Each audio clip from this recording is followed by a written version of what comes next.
Ladies and gentlemen, I hope you're doing well out there. In this video, we'll be discussing Dale Carnegie's book, How to Win Friends and Influence People. If you've watched any of my other videos from the past, then you'll notice that I haven't reviewed or covered any books before, but it's something that I'm going to start to do more of because there's so much good information out there from the plethora of books that are available to us. And all of the books that I cover are going to be personal development based, or books that you can use to better yourself in some sort of way in your life. So if you're into personal development and you love getting better at different things, then you've come to the right place because I'll be doing a lot more of that. Alright, enough of the chit chat. Let's get to it.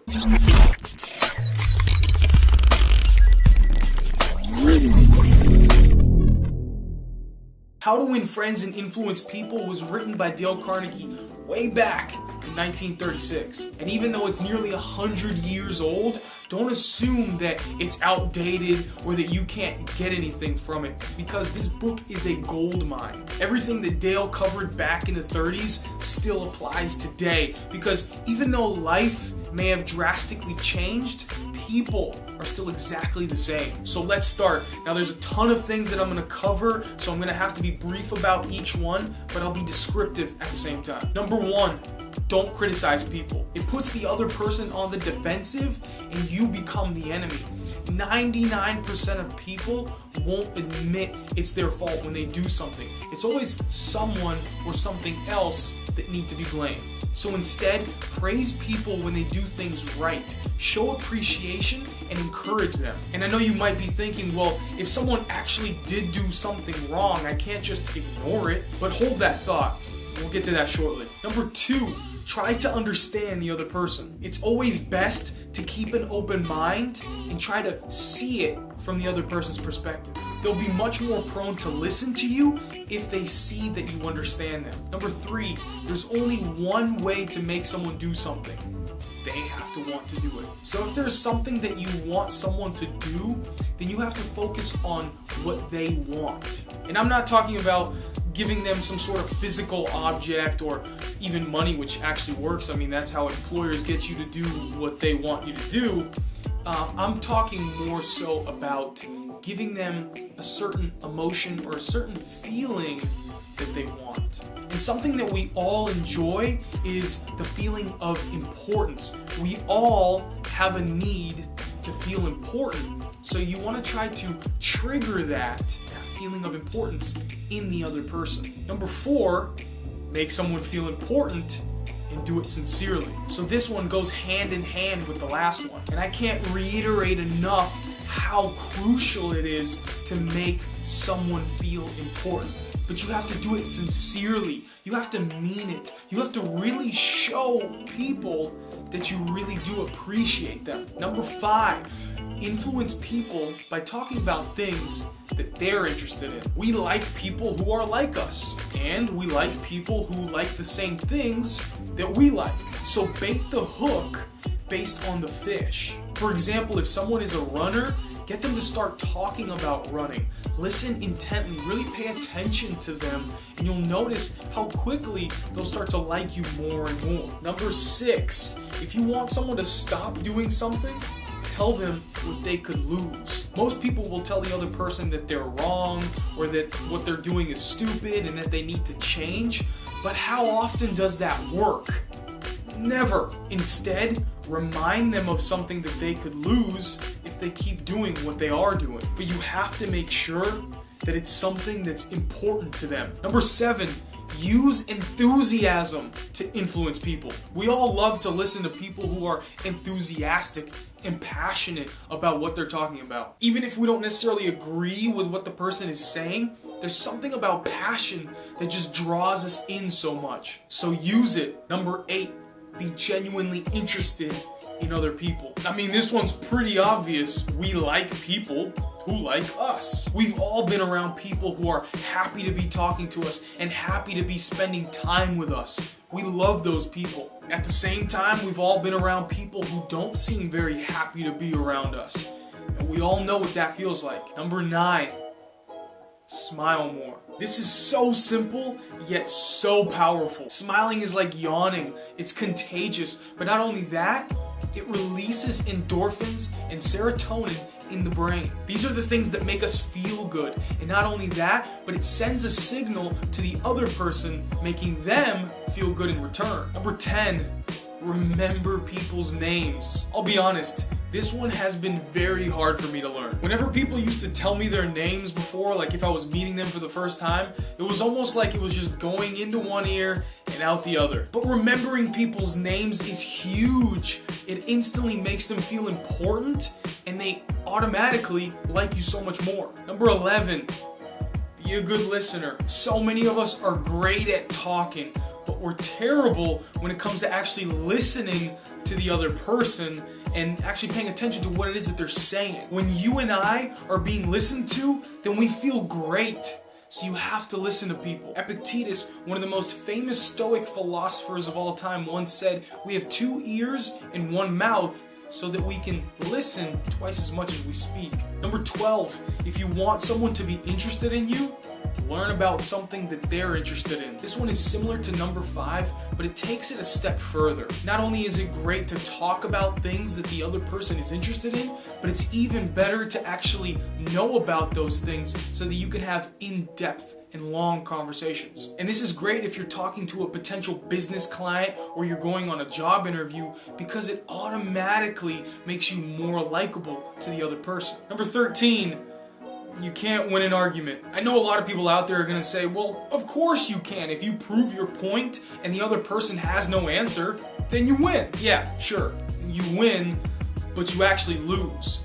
You lose because you make them feel insecure, and now they're on the defensive against you. So you can't win an argument, period. Number 14, never tell the other person that they're wrong. This will also bring the other person's guard up, and they're gonna try to defend themselves. If you want to show someone what's right, then do it by asking questions about their point of view. So let's say you're playing golf with someone for the first time, and let's say you know a little bit about golf, and you're playing with this person and they're kind of just hacking away. They're clearly not very good at, swinging the club, and they're not very experienced. Instead of telling them that they're doing it wrong, you can ask them, hey, can you tell me why you're swinging your club that way? And don't be condescending. Show respect and try to understand them. Number 15, admit when you're wrong.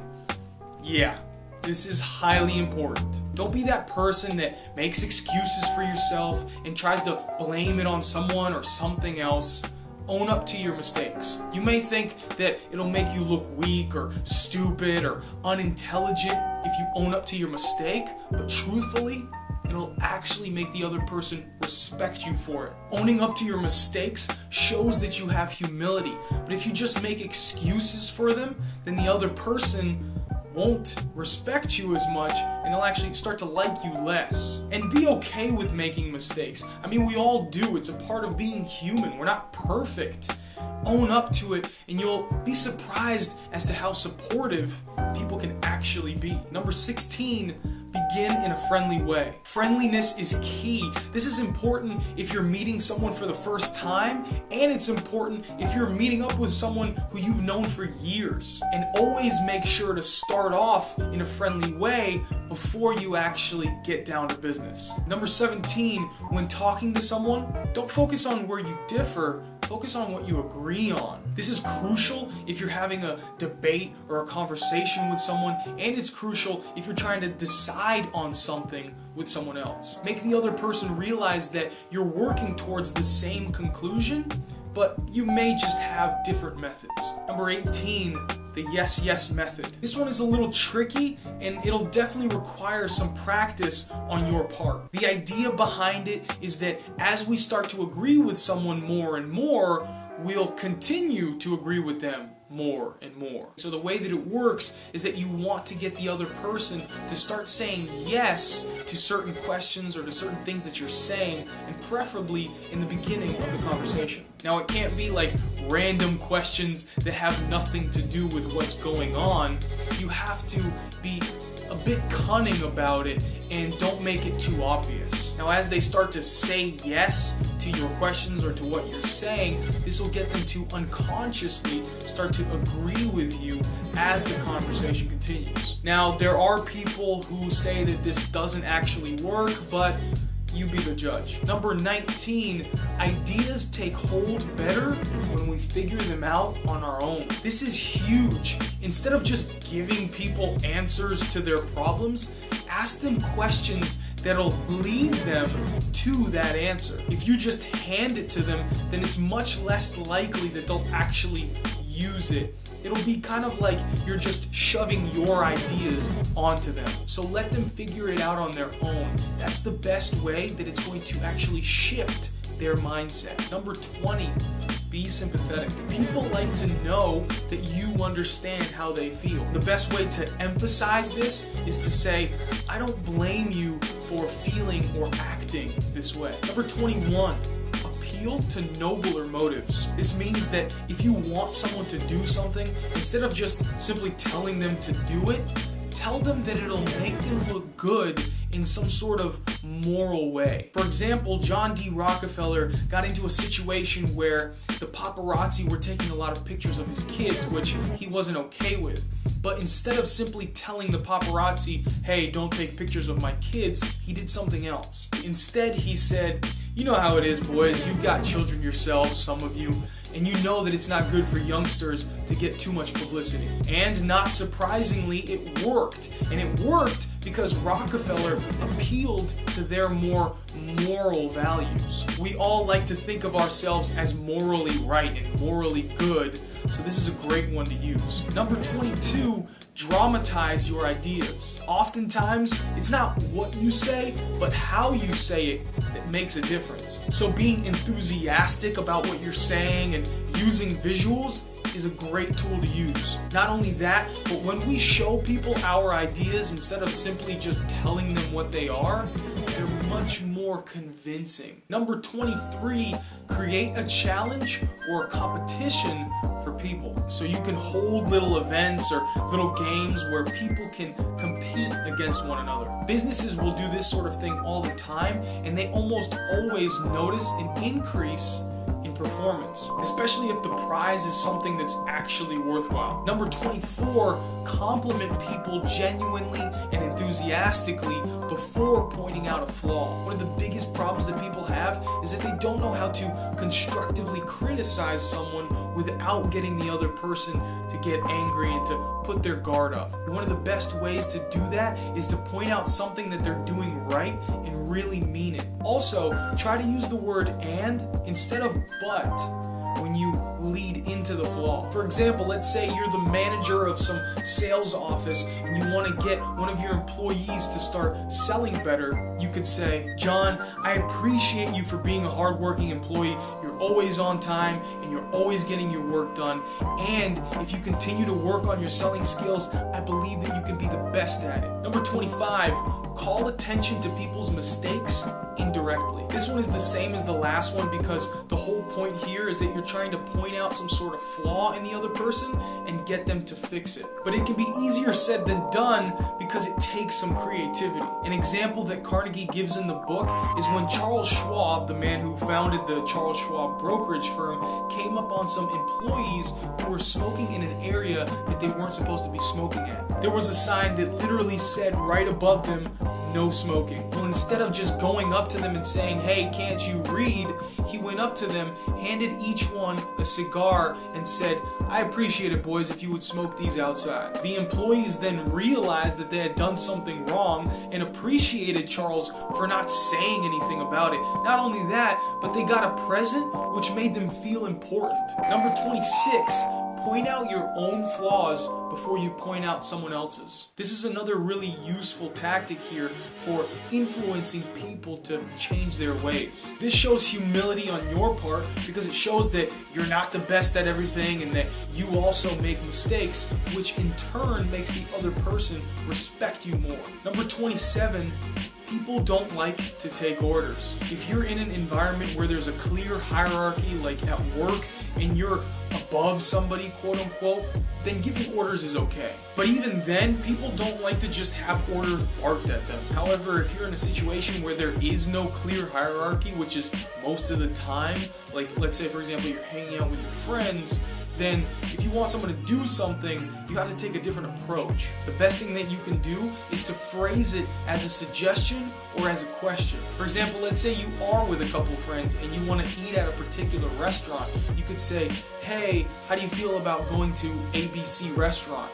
Or you could say, hey, I think ABC restaurant would be great. That way, the other person feels like they have a say in the outcome, which makes them feel important, which, as we already talked about, is crucial because we all want to feel important. Number 28, praise every improvement, even the slightest ones. This is pretty self-explanatory, and it's a great tool to utilize. We all like to be complimented. It makes us feel important and makes us feel good about ourselves. Especially if we're working really hard towards something and then other people take notice that we're getting better and better, this helps us stay motivated. Number 29, if you want someone to get better at something, then act like they were already good at it in the past. The reason why this works is because it gives the other person a reputation, a good reputation to live up to. So let's say you're a manager at your work and there's a particular employee that you wish just was more on time. You could act like they used to be on time before and tell them how that made them so much more reliable and how things just ran so much more smoothly.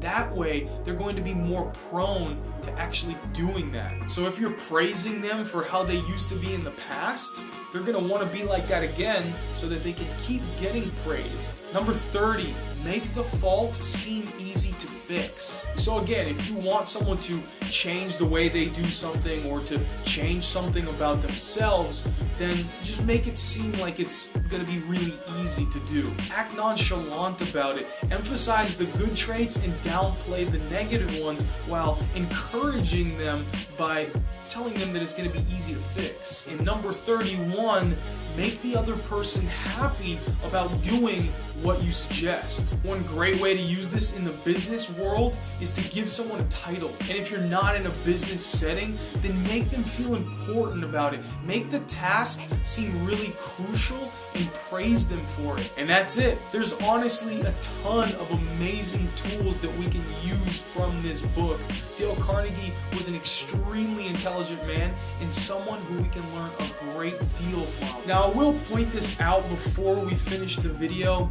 Don't go out there and try to use every one of these tools right away. Take a couple of them, get used to them, master them, and then move on to others. And don't be overwhelmed and try to feel like you have to use each and every one of the tools that he lists in this book. Just use whatever you like. Use whatever fits you best. Well, that's it. I hope you enjoyed the video. I hope it was very informative.